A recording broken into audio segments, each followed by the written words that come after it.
You did it. After months, maybe years of saying no to things, packing lunches, skipping trips, watching your friends post vacation photos while you quietly moved money into a savings account nobody knew about, you hit $20,000. And for about 48 hours, life feels different. You check the balance more than you need to. You screenshot it. Maybe you don't show anyone, but you want to. Because this number represents real sacrifice, real discipline, real delayed gratification. Here's the problem. Statistically, most people who hit $20,000 are sitting at $3,000 6 months later. Not because they're stupid, not because something terrible happened, but because of a psychological trap that is so quiet, so reasonable sounding that most people walk straight into it smiling.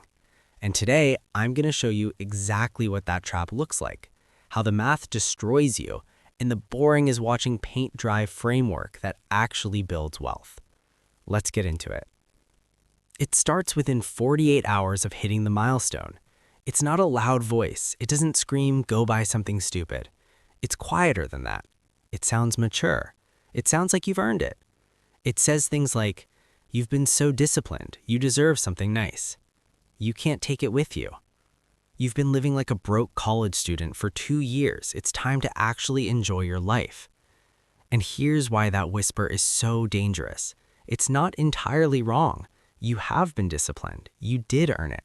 Life is short. But your brain is doing something sneaky here. It is taking a decade-long game and trying to turn it into a weekend reward. It is confusing "I survived the hard part" with "the hard part is over." It is not over. Building real wealth doesn't have a finish line you cross and then relax. It is a series of quiet, boring, unglamorous decisions made consistently over a very long time. And the whisper shows up every single time you make progress, trying to reset the clock back to zero. The people who actually get wealthy are not smarter than you. They are just better at ignoring the whisper. So let's talk about what $20,000 actually is. Because right now, sitting in your account, that money is not just $20,000. It is a crossroads. Path 1, you invest it, you leave it alone, you add to it consistently. At a historical average market return of roughly 10% annually, that $20,000 becomes $350,000 in 30 years. You didn't get smarter, you didn't work harder, you just left it alone. Path 2, you incinerate it, trying to look successful. And before you say, "I would never do that," let me show you exactly how normal, intelligent, responsible people do exactly that without even realizing it.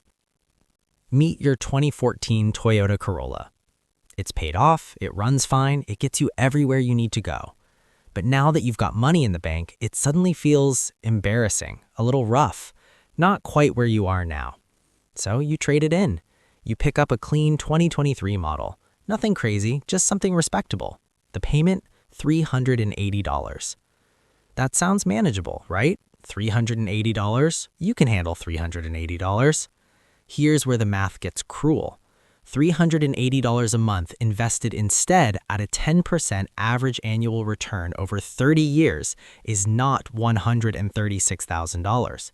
It is not even $200,000. It is $863,000. That is the real price of the car, not $380, not the sticker price, $863,000, quietly removed from your retirement account so that you could drive something that felt more appropriate for where you are in life. This is what I call the second price tag. Every purchase has two prices, the one you see on the sticker and the opportunity cost, the invisible price tag, the one that represents everything that money could have become if you had just left it working for you.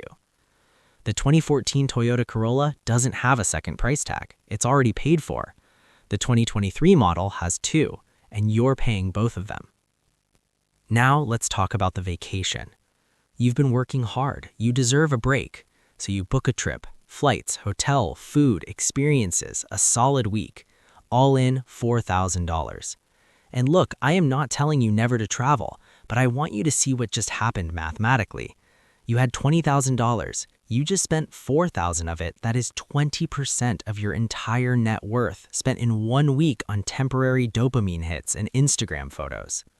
Imagine if someone walked up to you and said, "Hey, light 20% of everything you own on fire in exchange for 7 days of fun."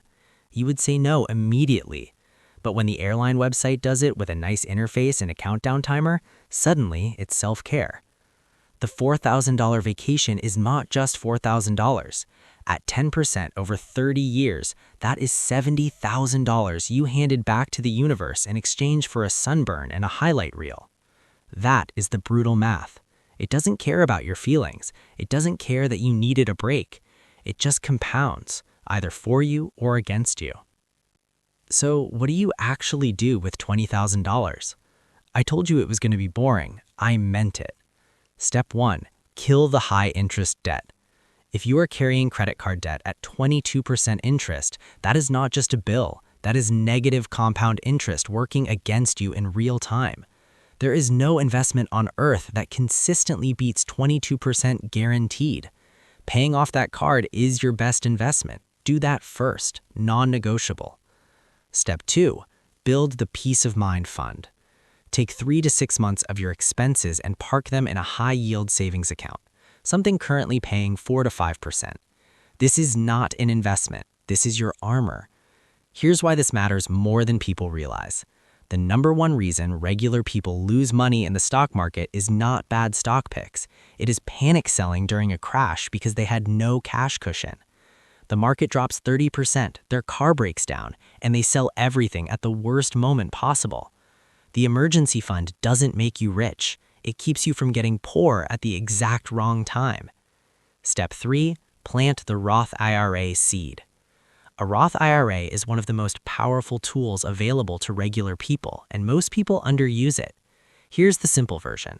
You pay taxes on the seed today, the money going in, so you never pay taxes on the tree tomorrow. All that growth, all those decades of compounding, the government doesn't get a cut when you pull it out in retirement. You are taxed on a few $1,000s today. You withdraw potentially hundreds of thousands completely tax-free later. That is not a loophole. That is the system working exactly as intended for people willing to be patient enough to use it. Here's what I want you to actually take away from this. Building wealth is not an intelligence contest. The people winning this game are not the ones with the best stock picks or the most complicated strategy. They are the people who are relentlessly, stubbornly, almost annoyingly boring while everyone around them tries to be clever. They drive the paid-off car. They skip the resort vacation. They ignore the whisper. They invest the money that other people spent on things that no longer exist, experiences that are over, cars that depreciated, stuff that lost its excitement by the following Tuesday. In 30 years from now, they are the ones with options, real options, the kind you can't buy once you've spent the money that would have created them.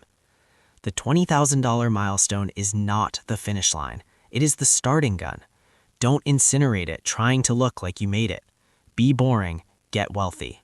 Everything else is noise.